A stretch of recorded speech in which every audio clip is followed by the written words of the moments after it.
തിങ്കളാഴ്ച രാവിലെ വരാൻ പോകുന്ന തെരഞ്ഞെടുപ്പ് ഫലവും ഈ കുന്നത്താട് MLA പ്രഖ്യാപനം തമ്മിൽ കൂട്ടി വായിക്കേണ്ട കാര്യമുണ്ടോ?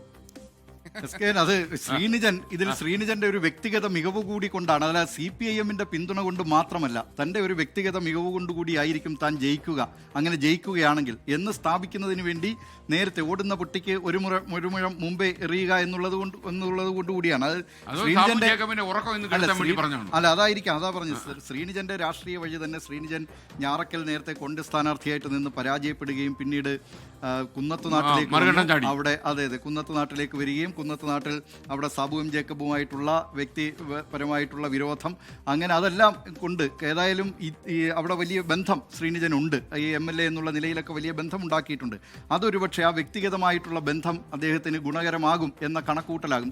ഞാൻ നേരത്തെ പറയാൻ വന്നത്, ഈ CPM-നെ സംബന്ധിച്ച് ഈ ഒരു കണക്കെടുപ്പുണ്ട് ഓരോ തെരഞ്ഞെടുപ്പ് കഴിയുമ്പോഴും. അപ്പോൾ തെരഞ്ഞെടുപ്പ് കഴിയുന്നതിന് മുമ്പ് തന്നെ നേരത്തെ തന്നെ നേതാക്കൾ നിർദ്ദേശം നൽകിയിരിക്കും അവിടെ ബ്രാഞ്ച് തലത്തിലുള്ള നേതാക്കളോടൊക്കെ, പ്രവർത്തകരോടൊക്കെ.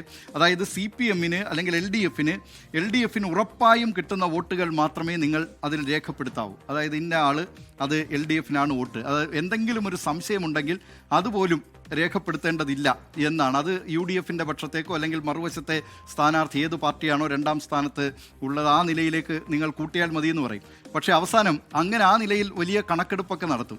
ഈ കണക്കെടുപ്പൊക്കെ നടത്തിയിട്ട് അവസാനം വരുമ്പോൾ എന്താണെന്ന് വെച്ചാൽ ഓരോ ബ്രാഞ്ചും അവരവരുടെ വാർഡിൽ പിന്നിൽ പോവില്ല എന്ന് പറഞ്ഞ് കൊടുക്കില്ല സാധാരണഗതിയിൽ. അവരെല്ലാം കണക്ക് കൊടുക്കും. കണക്ക് കൊടുത്തിട്ട് അവസാനം വരുമ്പോൾ എതിർപക്ഷത്തുള്ള സ്ഥാനാർത്ഥിയായിരിക്കും വലിയ ഭൂരിപക്ഷത്തിൽ. നേരത്തെ ഹാഷ്മി പറഞ്ഞ പോലെ ഷാഫി പറമ്പിലിനെ പോലെയുള്ളവർ വലിയ ഭൂരിപക്ഷത്തിൽ ജയിക്കും. മറുവശത്താണെങ്കിൽ കോൺഗ്രസ് ആണെങ്കിൽ ഈ കണക്കുകൂട്ടലും ഇല്ല, ഒരു കാര്യവുമില്ല. തെരഞ്ഞെടുപ്പ് ഫലം വരുമ്പോൾ പക്ഷേ അവർ വിജയിക്കുന്ന അവസ്ഥ.